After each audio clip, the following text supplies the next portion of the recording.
you're already in it. You don't have time to set up a world as well as you could a multi-session game. So you have to get the point across that they're already either on their way to do something or in the middle of something like a ship's blown up. You gotta go. It doesn't matter what your name is when you're trying to save your life.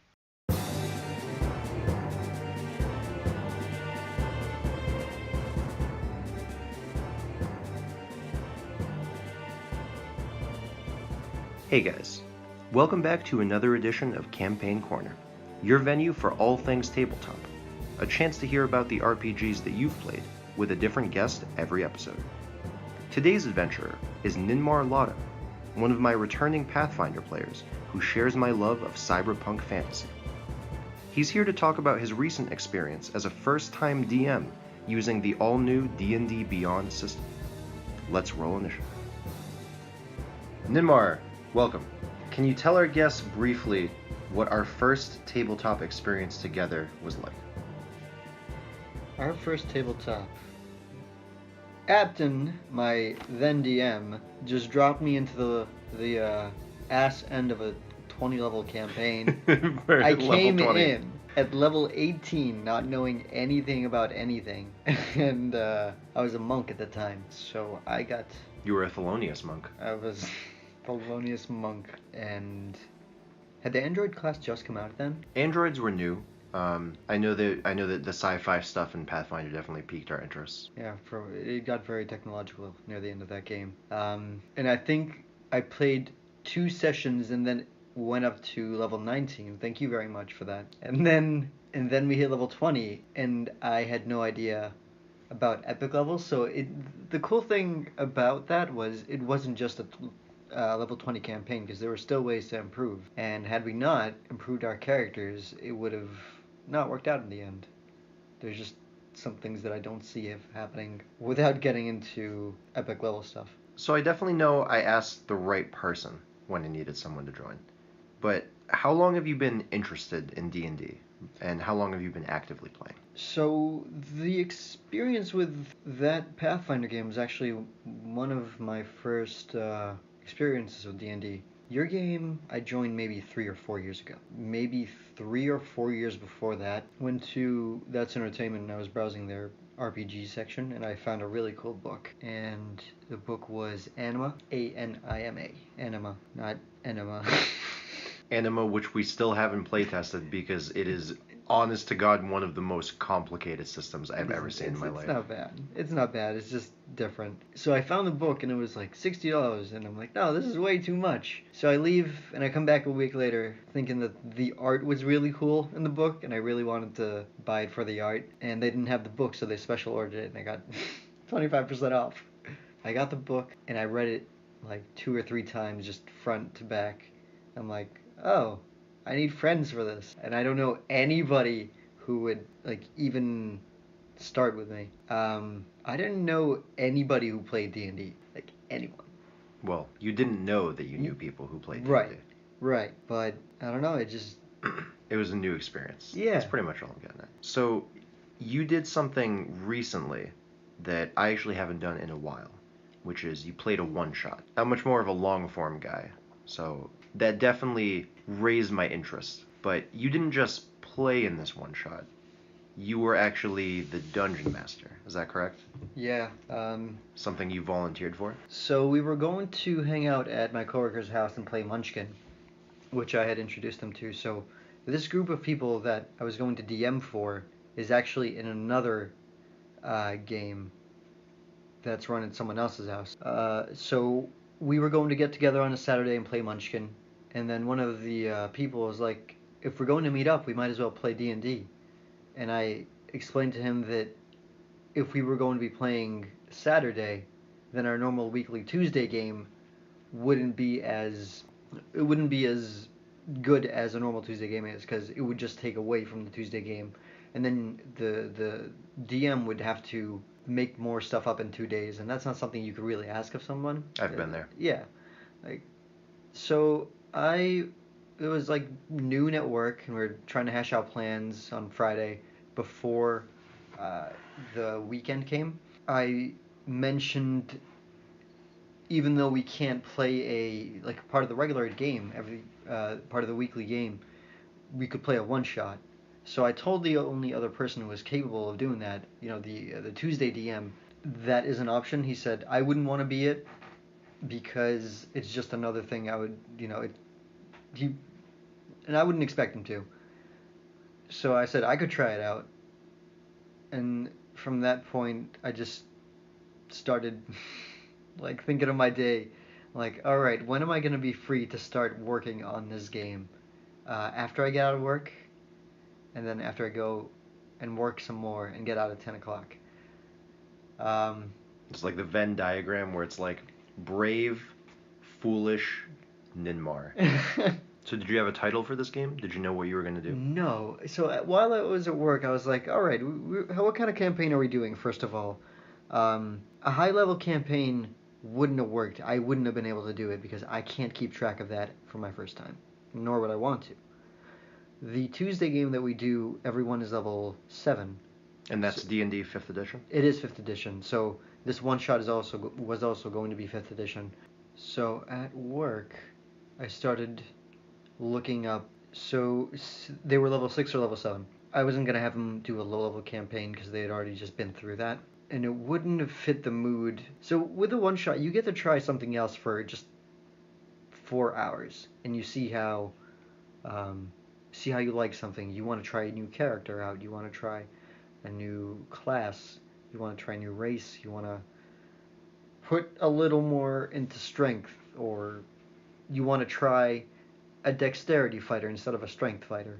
You want to use a weapon or you don't. You want to use spells or you don't. So the people that I played with, they have maybe one year of experience with 5e. Mm-hmm. So at first I was like, I've been playing for what, 2-3 years, and I've played half casters. Is that what they are? Yeah. Yeah. So war priest, cleric, I only got to like level 6-7 spells.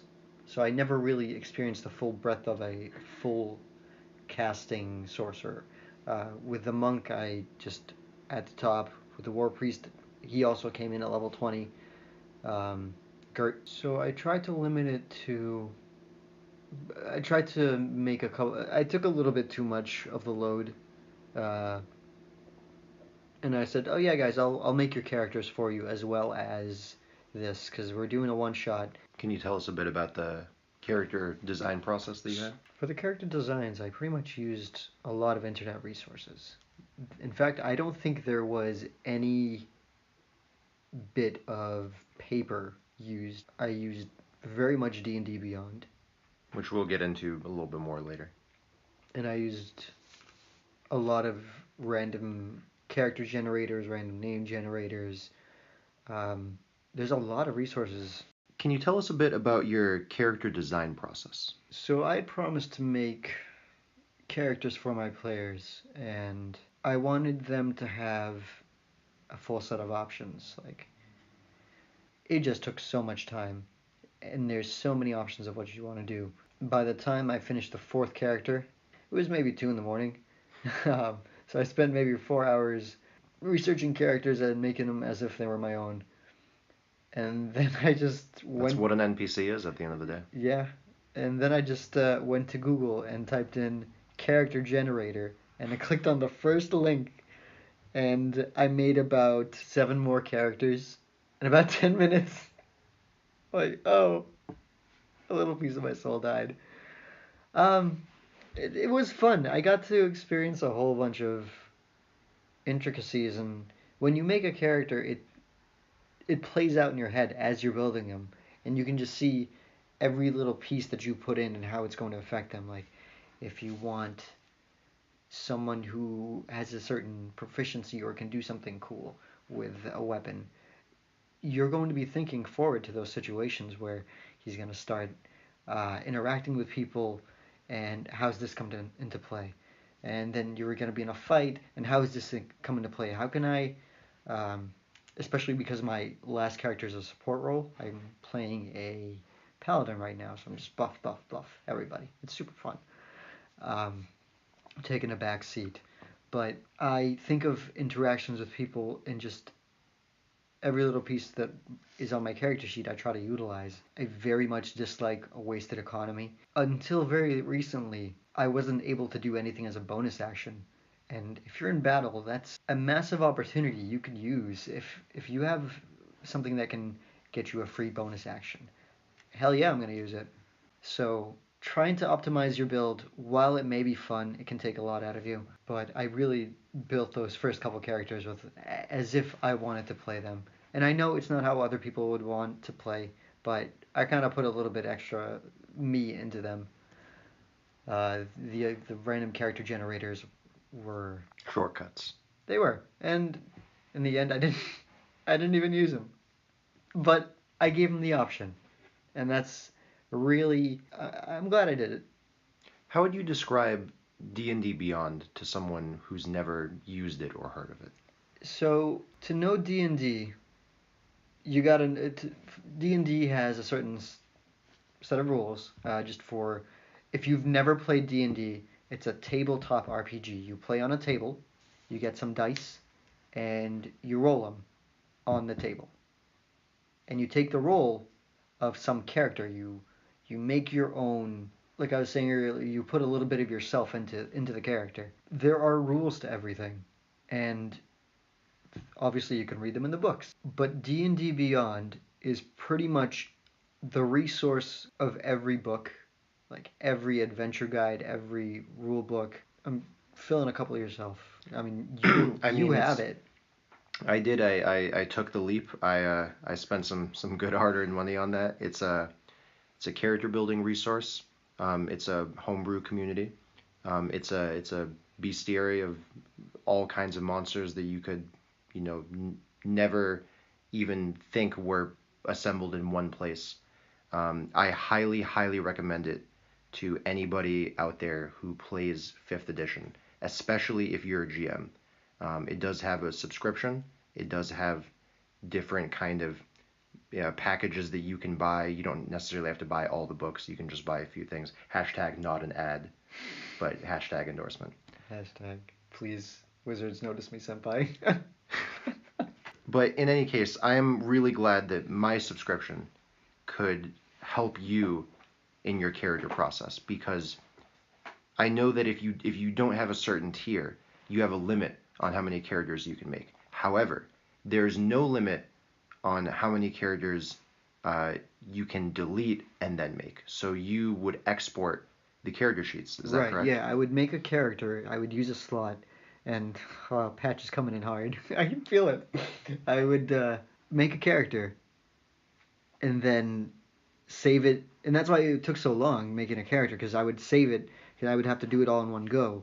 Basically, the PDFs that it generates are really organized. They're like beautiful.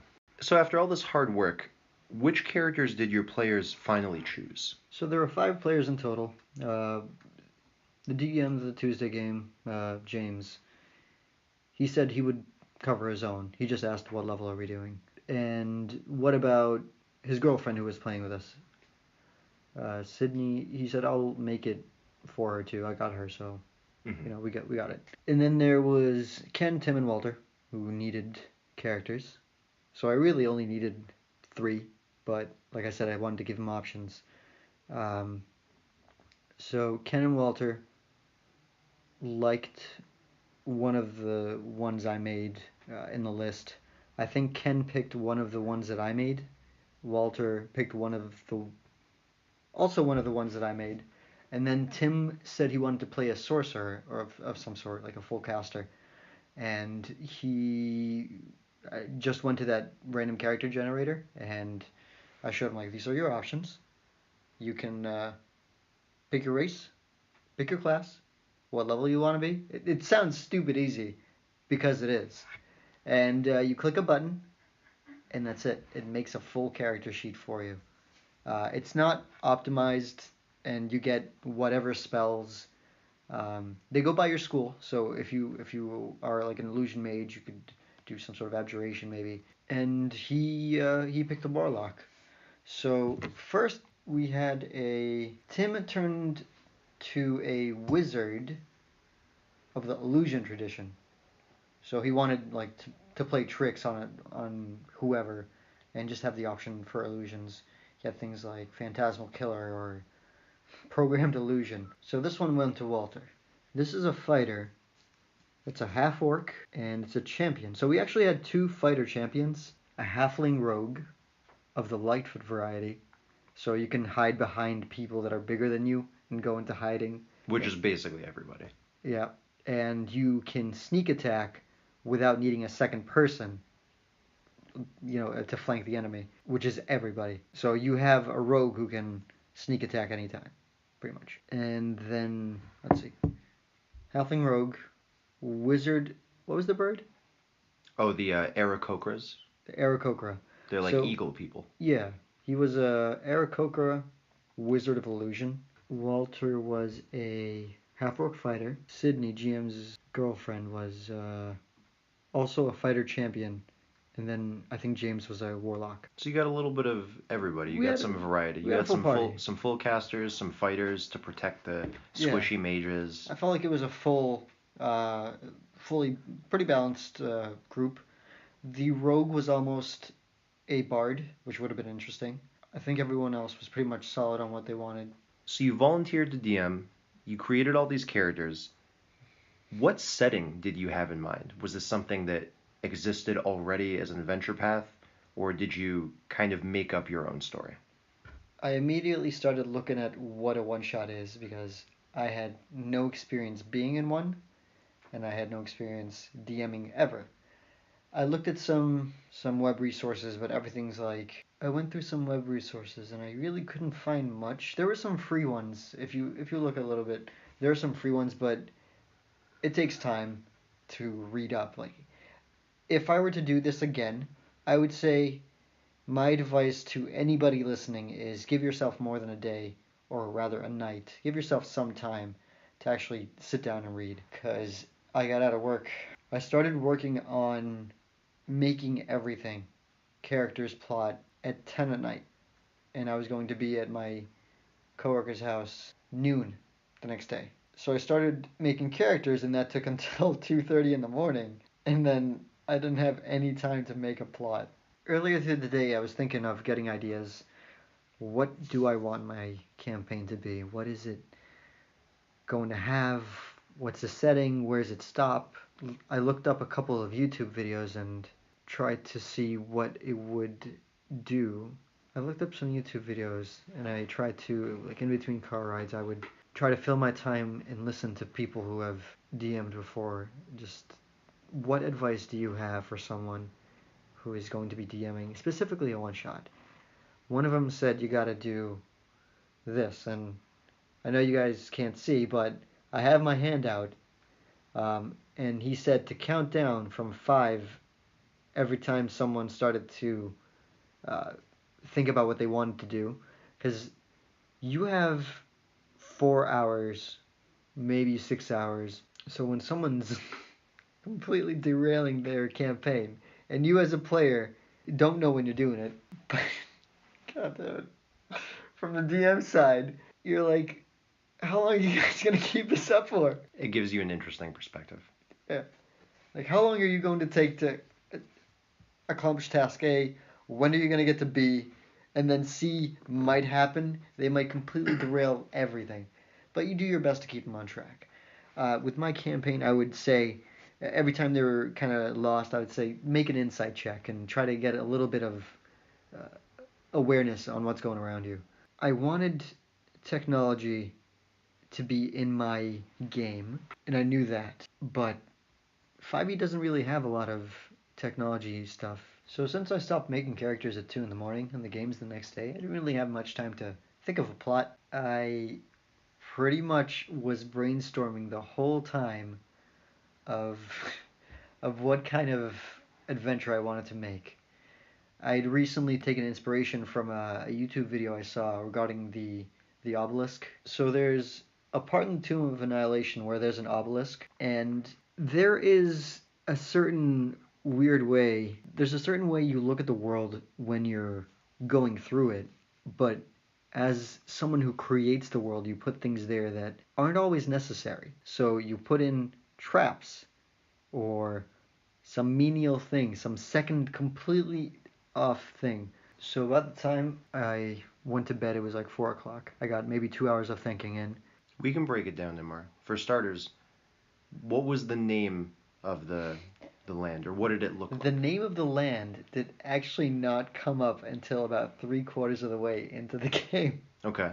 Um, I pretty much took my characters and I threw them into the adventure. Everyone who I watched on YouTube, Matt Mercer, a couple of other guys, they would always say, don't start your game in the middle of a bar or a tavern. You're already in it. You don't have time to set up a world as well as you could a multi-session game. So you have to get the point across that they're already either on their way to do something or in the middle of something, like a ship's blown up. You gotta go.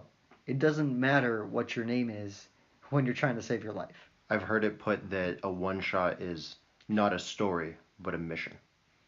It could be a mission. Yeah, it could definitely be a mission. There are going to be things that you don't have the answer to simply because you haven't thought them out that far ahead yet. Can you walk us through the opening scene of your one-shot? The very first thing I said to my players was, "Next," and they're like, "Excuse me." I'm like, "Next, all of you come up as a group. Everyone, yes, you're here for the mission, aren't you? Daily mission going around." And they said, "Oh yes, of course, we're here for the mission." So they start getting a feel that everyone's in a group at the same time, and they all came together of their own accord because I say that that's what's going on. I don't have time to set up that bar in the tavern encounter. So I explained to them that there was a mission, and this was very much inspired by Goblin-Slayer. There was The manga series. The manga series. That goblin-slaying is a thing. Everyone gets 1 gold per head, per goblin head, and 100 gold for coming back alive.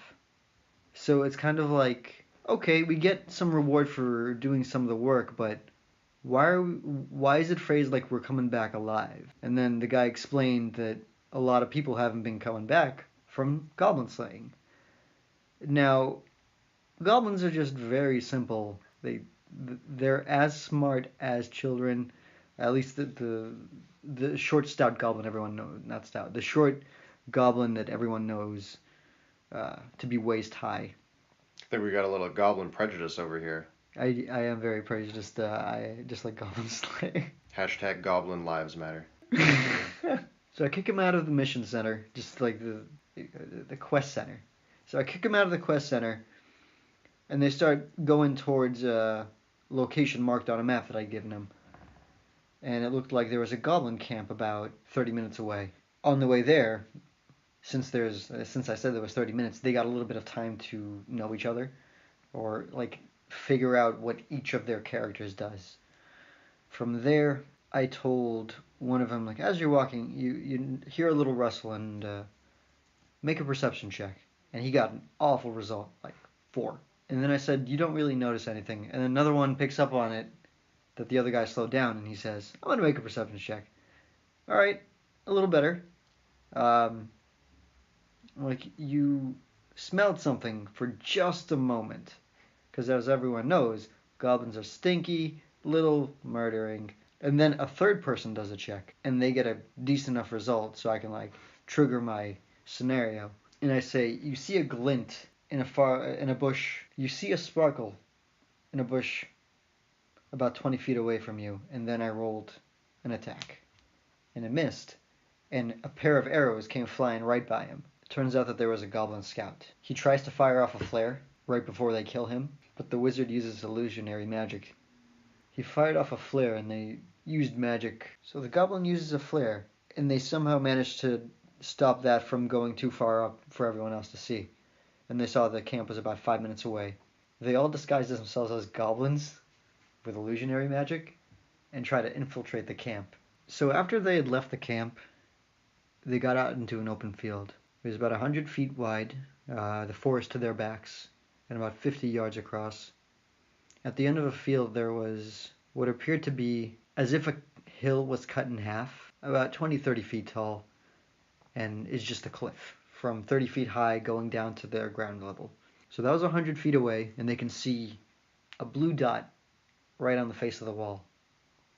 About halfway between them and the wall was a little obelisk. They walk up to the obelisk, and the wizard casts Identify Magic. And I tell him that this is a big obelisk and it's very wide, so he can peer into the stone and he sees a horrible evil, a very dark soul. And although he can't see all the way to the center, it's almost as if he sees someone staring back at him. And when he does that, a goblin comes out of the wall. It's just a goblin. They start to attack. One of the melee guys goes in first, and they try to cut the goblin down. And they do. They're goblins. They're very weak, especially in a level 11 campaign. So the goblin dies, and I tell him to make a dexterity save. And he passes. I tell him the goblin explodes in front of him, but he barely manages to step away. They turn back to the obelisk, and one of them tries to break it. They land an attack on it, and I tell them that the obelisk is immune to any physical damage, even with their magic weapons. And a goblin pops out of the hole. And they kill the goblin, and the goblin blows up again. So now they're trying to break the obelisk. They try to get two of the players to push the obelisk over, but I tell them that it doesn't budge, and it needs a combined effort of all of them in order to push it over. So they get all of them, and they push the obelisk over, and it crashes into the ground and breaks. And out comes A Nalfeshni. the Nalfeshni comes out, and about a turn of combat goes by, and if there's one thing I've learned from being a DM, it's that you should never have a party face just one enemy. Because it doesn't matter how much health they have, they're the single target, and you just can't deal with everything coming in at you from physical attacks, spells, debuffs. And so the Nalfeshni summons another Nalfeshni. It manages to summon another one of itself. So the warlock banishes the first one and the second one, and a goblin pops out of the hole. One of the party members was alert and scored a nat 20 on attacking the goblin, and I described it as he cuts the goblin's head off and jumps away before the goblin explodes. The head flies off due to the force of the explosion and lands at the feet of, and I rolled a die, you, the warlock. And he took a look at it, and he saw that there were wires poking out of the goblin's neck. And they spent another 15 minutes deciding whether or not they want to go through the portal, which they eventually do. The portal drops them into a room, but very slowly, and they see a conveyor belt across the room, pumping out goblins into another dimension. The rogue immediately runs to destroy the conveyor belt and runs straight into a wall of glass. Does it shatter? No. So they take a moment to look around, and they see right behind them is a computer, and it's running software to keep level 9 abjuration spells open and closed. So it had gate as gate.exe. I always knew you couldn't trust Windows ME. They blow the machine up and leave the room. And when they leave the room, they go into this massive 100 by 100 foot long and at least 50 foot high room. Half of it is a massive glass wall. And they start destroying the furniture. They don't even start looking to see where they are. They just go to town on this furniture. I'm like, Classic murder hobos. It's contemporary furniture. It means you no harm. It's very immaculate. Everything is precise in its placing. And they just light stuff on fire. I'm like, all right, one of you make an insight check. So they do. I'm like, you think to look outside the window. So they look outside the window, and the sky is dark and full of stars, and the landscape is very barren and white. Combined with the low gravity, they figured out that they were on the moon and started to think about how to get back. They open another door and see an itinerary. Not too many rooms left in the place. I said library at first, but like research center and bathroom, living quarters, escape pod. They go and they see nothing. Everything is completely empty, and this whole time they were expecting something to come out of them, like, where are we? Who's here? What's going on? And they just start searching everything. One of them starts breaking the toilets. They start searching everything, and eventually they get to the escape pod, and they see a massive sign that says Site 73 and a escape pod. So they get in the escape pod, and they try to configure the GPS, and that was when they first asked what the name of the place was. And so I told them the name is Serene. It took me, I said, the moment they got into the spaceship was the first time they asked what the name of the land was. And at that moment I said, yeah, give me one moment. And I opened up a new tab, and I went to Google and typed in fake town name generators. And I looked up the first thing and clicked the first link, and I gave them the first word that I saw. So they get back this, and they have that bit of insanity in the spaceship, and they get to a town not too far away from Serene, named Padstow. And they're like, let's walk back to Serene. So they walk into the guild center, and they go up to the quest giver. And he's like, oh, you came back. And they're like, yeah. And you paid them? And he said, I heard the next town over was having goblin problems. And then I ended it there. Classic cliffhanger. Not bad. And following that, what was the most memorable encounter of this game? Near the very end of the game, they had to hitch a ride back to Earth from the moon. And there was a space pod taking them from the moon base back to Earth. I didn't think it was going to be anything special, but the whole purpose of the pod was to get them from point A to point B. I said in-game it would take them about an hour to get from A to B, but I saw one of the characters had kind of not been participating as much in the game or in the conversation as everything. So the moment they got onto the ship, I said, what are you doing over there? He's like, I'm just sitting here. I'm like, okay, roll perception. And he rolled pretty low, but I'm like, all right, you notice a blinking light going off, on and off, on and off. And he tells the rest of the crew, and he tells them that their fuel is low. That's what they found the manual to the ship. They found that light means they were low on fuel. And so they start freaking out. How are we going to get home? Do we have enough fuel? Are we going to die? And one of them just goes completely almost insane. He's like, we're going to run out of fuel. We got to get an extra big boost to get home. So we're going to use all the air inside the space pod to go out the thrusters. And they're like, oh, you want to use the air that we're currently breathing as air that you want to use the air that we're currently breathing for an extra boost so we can get home quicker. Yeah. And he's like, oh, okay. Yeah. I think NASA just died in the middle of you describing that. So one of our casters says, make a check for me. And he does, and fails. And turns out the warlock had cast hold person, so he was just held in place, and everybody else tied him down and told him not to freak out. They were considering it, but after a little more checking, they found out that it was okay. Everything is going to be okay. And it was going to be just a safe, uneventful trip back. You don't know how much fuel this thing has. That's fine. As someone who normally doesn't DM, what were your overall thoughts on the role? I felt like my job as the DM was a bit of a storyteller, and I have to keep everyone at least interested enough to stay in character. I wanted everyone to have a good time. So if I saw someone that was kind of sitting, even if they weren't in character, I would banter with them, or they would banter with someone else so that at least they're feeling involved. I felt like my job was to not only keep the story going, but to make sure everyone was having a good time. The part that I find interesting is that a lot of different groups put the role of DM in a different light. In some groups, they'll fight over who gets to be the DM. In some groups, they'll play noses or draw straws, and the one who ends up being the DM was the one who showed up late, or something like that. Or they rotate.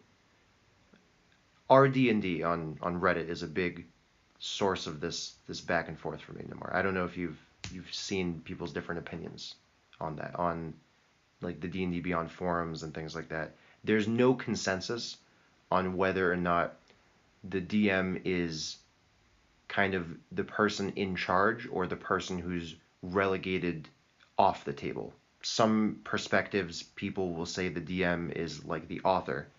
In another, people will say that the DM is like the referee. And to this day, I haven't really found anybody who has the exact same opinion as I do. I really can't find any two people who view the role of DM in the same light. That's why I was most curious whether you think it's something that you'd want to do again, or that you wouldn't want to do again. Do you see it more as as a burden to be placed on someone, or do you see it more as almost like a, a narrator role to be celebrated? The reason why I think there's no consensus on if it's a burden or if it's a privilege is because it's never the same job twice. As for me and whether I would do it again, I would. But I want a little more prep time. If I managed to sit down and if I had a day to do some writing, I don't think things would have gone all too differently, but there were hardly any NPCs in the game. They spoke with the person who assigned the quest, they spoke with a goblin, and they tried to speak with a demon that was fighting them. And that was about it for 4 hours, but they kept each other busy enough, but I would want to do a better job. Is there any chance you'll get to continue the story? In real life, no. But after the game ends, you think about the characters and how their decisions have acted upon your world. And then your own little imagination runs off and does its own thing. So I don't think anything will come of this game. It was strictly a one-shot, but there's a before and there's an after to it. All the work you put into thinking before it and everything you think about that comes after, those are still part of the one-shot. So no play, but I still think about it. And with that, thanks for tuning into another edition of Campaign Corner. Please like, comment, and subscribe if you enjoyed today's episode. As always, I'd love to hear your thoughts about the different tabletop RPGs you've played. I'm always looking for future guests. Keep rolling, and march forth.